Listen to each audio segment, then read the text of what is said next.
ناظرین، آج آپ جانیں گے ان 5 خوش نصیب لوگوں کے بارے میں جو انتہائی خوفناک حادثوں کے شکار ہوئے لیکن پھر بھی مرنا ان کے نصیب میں نہیں تھا۔ تو آئیے شروع کرتے ہیں۔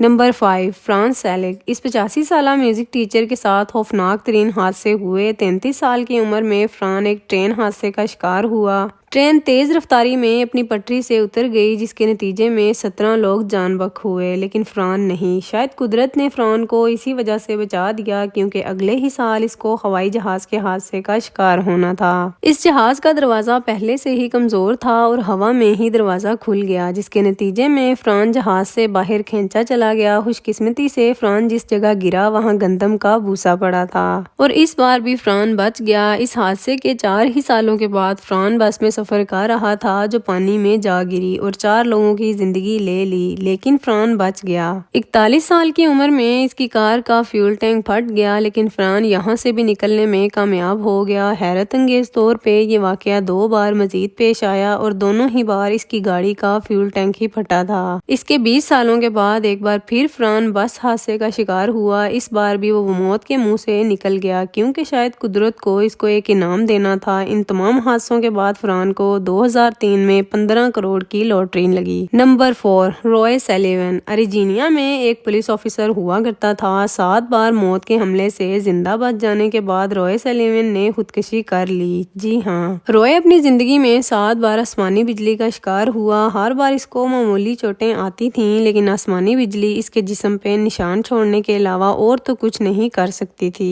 روئے کی زندگی کے اس واقعے کو دیکھ کے Guinness book of world record نے بھی اس کا نام اپنی کتاب میں درج کیا۔ نمبر 3، ایرن روسٹن ایک ڈراگ گلیمر تھا جو بلو جون کینن میں پتھروں کے پہاڑوں کو سر کرنے کے لیے اکیلا نکلا تھا۔ اس کے مشن میں ایک وقت ایسا آیا جب بہت وزنی پتھر اس کے اوپر آ گرا۔ قدرتی طور پہ ایرن تو بچ گیا لیکن اس کا ایک بازو اس پتھر کے نیچے پھنس گیا۔ 5 دن لگاتار کوشش کرنے کے باوجود ایرن اپنا بازو نکالنے میں ناکام رہا۔ آخر کار ایرن کے پاس کھانے پینے کا سامان بھی ختم ہو گیا لہٰذا 5ویں دن اس کو اپنا بازو کاٹ کر اپنے آپ کو الگ کرنا پڑا۔ Number 2، Robert Evans. قدرت کا کرشمہ دیکھیں، رابرٹ ایک غریب بے گھر آدمی تھا۔ اس کی ایک گاڑی سے ٹکر ہو گئی۔ اس کو فوراً ہاسپٹل بھیجا گیا جہاں اس کو فرسٹ ایڈ دے کے 7 ہی گھنٹے میں فارغ کر دیا گیا لیکن جب وہ واپس اپنی جھونپڑی کی طرف آ رہا تھا تو ایک پل پہ اس کی ٹکر ٹرین سے ہوئی اور وہ نیچے پانی میں جا گرا اور پھر دوبارہ اس کو اسی ہاسپٹل میں داخل کر دیا گیا۔ معجزاتی طور پہ اپنے پہلے ایکسیڈنٹ سے زندہ بچ جانے کے 7 ہی گھنٹوں کے بعد ایک اور ایکسیڈنٹ کا شکار ہو گیا اور اس میں بھی اس کی جان بچ گئی۔ اور اب نمبر 1، میٹ سیوٹر اس لسٹ کا سب سے دلچسپ زندہ رہ جانے والا انسان۔ جی ہاں، 19 سالہ میٹ اپنی دادی کے گھر میں بیٹھا سکون سے ٹی وی دیکھ رہا تھا۔ اس کو اس بات کا ذرا برابر بھی علم نہیں تھا کہ اگلے ہی لمحے اس کے ساتھ کیا ہونے جا رہا ہے۔ اچانک گھر کی چھت ہوا میں اڑ گئی اور یہ تھا ٹورنیڈو کا حملہ جو میٹ سیوٹر کو اپنے ساتھ ہوا میں لے گیا۔ ٹورنیڈو اس کو زمین سے 130 فٹ اوپر لے گیا۔ میٹ سیوٹر اس حملے میں اپنے ہوش کھو بیٹھا تھا۔ جب میٹ سیوٹر کو ہوش آیا تو وہ اپنے گھر سے 1300 فٹ دور ایک میدان میں پڑا تھا۔ میٹ کو معمولی چوٹیں آئیں لیکن وہ اس خوفناک حادثے سے زندہ بچنے میں کامیاب ہو گیا۔